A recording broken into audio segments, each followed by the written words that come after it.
თქვენ უყურებთ პირდაპირ საუბარს, ჩვენი სტუმარია კონსერვატორი კახა კუკავა, ბატონო კახა, მოგესალმებით პირდაპირ საუბრის სტუდიაში. მოგესალმებით, საღამო მშვიდობის, მივესალმებით ტელეაუდიტორიას და გილოცავთ ახალი სეზონის დაწყებას. დიდი მადლობა. თქვენ დღეს იყავით ამერიკელ კონგრესმენებთან შეხვედრაზე და შეხვედრის შემდეგ გააკეთეთ განცხადება იმის თაობაზე, რომ შესაძლოა ამერიკის კონგრესმა თავის თავზე აიღოს საქართველოში დემოკრატიის განვითარების კონტროლი. მაინტერესებს რა გაძლევთ ამ განცხადების გაკეთების საფუძველს, იმიტომ რომ როგორც წესი ქართული ოპოზიცია საყოდურობს შტატებს იმისთვის, რომ ისინი საკმარის ზეწოლას არ ახდენენ საქართველოს ხელისუფლებას. დღეს რა მოგცათ ამის საფუძველი? დღესაც იყო საყოდურები, უბრალოდ სანამ უშუალოდ შეკითხვაზე უპასუხებ, მინდა სულ ერთი წამით მეც შეუერთდე იმ სამძიმარს, რომელიც ითქვა ავღანეთში დაღუპული ქართული ოფიცრის ტელეკომპანიაც უერთდე. სამძივრის მიმართ. ნამდვილად არის ძალიან დასანანი მსხვერპლი და როგორიც არ უნდა იყოს შეხედულება ამ ოპერაციის მიმართ, ბუნებრივია ეს ჯარისკაცები და ოფიცრები, რომლებიც იქ იბრძვიან საქართველოს სახელით და კიდევ ერთხელ მინდა მიუსამძიმრო გარდაცვლილის ოჯახს.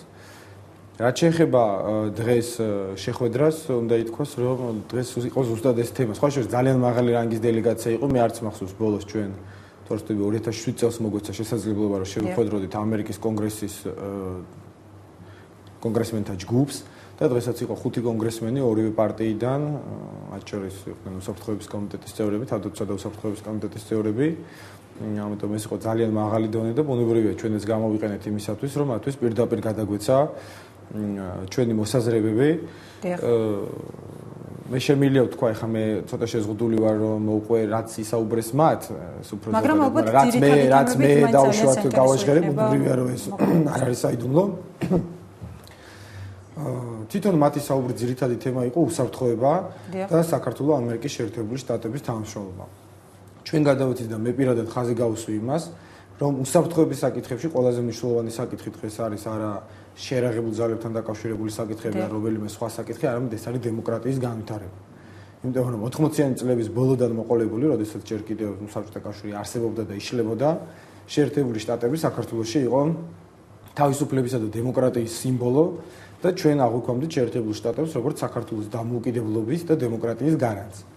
მაგრამ 2007 წლის 7 ნოემბრის მოვლენებმა და შემდგომ დაუშვათ თამდელმა მოვლენებმა ერთგვარად შეცვალა ეს დამოუკიდებლობები. ახლა მე გულწრფელი რო ვიყო და მათთანაც გულწრფელი ვიყავდი, ტელეაუდიტორიაშიც გულწრფელი ვარ, იმიტომ რომ 7 ნოემბრის არაადამიანურ დარბევას, ტელეკომპანიის დარბევას, შემდგომ გაყალბებულ არჩევნებს, პოლიტიკურ პატიმრებს, პოლიტიკურ თავდასხმებს, კვლელობებს ჩვენ ველოდით და მე ვთქვი რომ გულწრფელად გეუბნებით რომ ჩვენ ველოდით მეთქი უფრო ნათელ დაგმობას.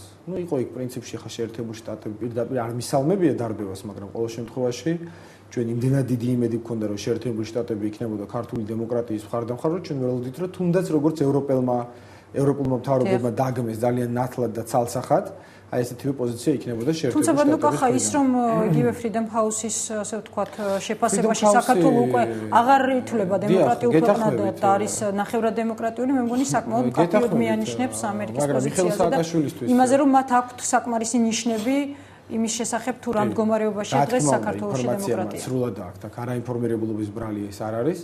უბრალოდ მე დავამთავრებ და ვიტყვი რომ ჩვენ მე უთხარი პირდაპირ თუ ჩვენ გვინდა შევინარჩუნოთ ჩვენი სტრატეგიული ურთიერთობები და თუ თქვენ გინდათ შევინარჩუნოთ საქართველოს როგორც თქვენი სტრატეგიული პარტნიორი, მაშინ ამისათვის აუცილებელია თქვენ მხარი დაუჭიროთ საქართველოში დემოკრატიას. თუ საქართველოში არ იქნება დემოკრატია, შეუძლებელი არის ქართული საზოგადოება ვერ მიესალმება საქართველოს ამერიკის ურთიერთობებს. რაც შეეხება Freedom House-იც ამბობს ძალიან ბევრ სიმართლეს საქართველოს შესახებ, ისევ როგორც ამერიკული მედია, წამყვანი გამოცემები, ისევ როგორც ახლა ცალკეული მოღვაწეები, მაგრამ მიხეილ სააკაშვილი არის ძალიან კარგად გარკვეული ამ კონიუნქტურაში და მან იცის, რომ ის არის უსაფრთხოდ, ვიდრე მას არ აკრიტიკებს თეთრი სახლი და სახელმწიფო დეპარტამენტი. ხომ არ მიგაჩნიათ, რომ ხელისუფლება შესაძლოა თავს სწორედ იმიტომ გრძნობდეს უსაფრთხოდ, რომ დემოკრატიის პირველი მანიშნებელი, ანუ მედია არ არის საქართველოში თავისუფალი და საქართველოს მოსახლეობას არ მიეწოდება ის ინფორმაცია, რაც უნდა მიეწოდოს და ინფორმით როგორც უნდა მიეწოდოს.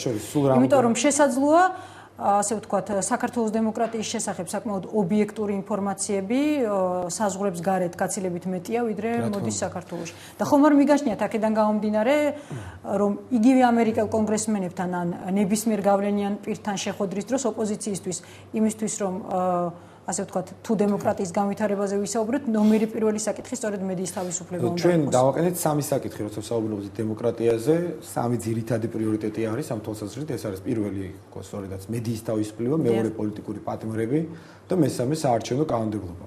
ეხლა არის რა თქმა უნდა, ბევრი სხვა პრობლემას და ყველას უბრალოდ ვერ ჩამოთვლით, ძალიან მნიშვნელოვანია კონსტიტუცია, სასამართლოც, მაგრამ აი ეს სამი საკითხი არის ჩემი აზრით, საიდანაც შეიძლება ძალიან კონკრეტულად დაიწყოს. ჩვენი თხოვნა იყო, რომ დავუშვათ მოეწყოს ამერიკის კონგრესში მოსმენა, ისეთივე მოსმენა, როგორც იქ ეთყობა ადამიანის უფლებებთან დაკავშირებით.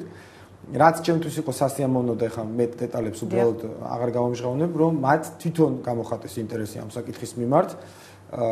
გარკვეული მასალები მათ გადავეცით და ასე ვთქვათ, შემდგომი კომუნიკაციის შესახებ შევთანხმდით. ბატონო კახა, მაინტერესებს ისევ მინდა ჩემს პირველ შეკითხვას დავუბრუნდე, ანუ მონიტორინგი საქართველოს დემოკრატიას და ის რომ შესაძლოა ამერიკის კონგრესმა, ასე ვთქვათ, თავის თავზე აიღოს ეს მონიტორინგი. ვისგან მოდიოდა ეს ინიციატივა და რამდენად შეიძლება რეალური იყოს ის? ეს ინიციატივა მე დავაყენე პირადად, მაგრამ ეს დამიყენებია რამოდენიმე ათეულ შეხვედრაზე და ეს როგორც ხდება ხოლმე, ძირითადად ერთი ყურიდან შედის, მეორე ყურიდან გადის. დღეს მე უბრალოდ ოპტიმიზმის საფუძველი მომცა იმან, რომ რამოდენიმე კონგრესმენმა დეტალურად იკითხა, რა საკითხებზე რა ფორმით უნდა მოხდეს ეს.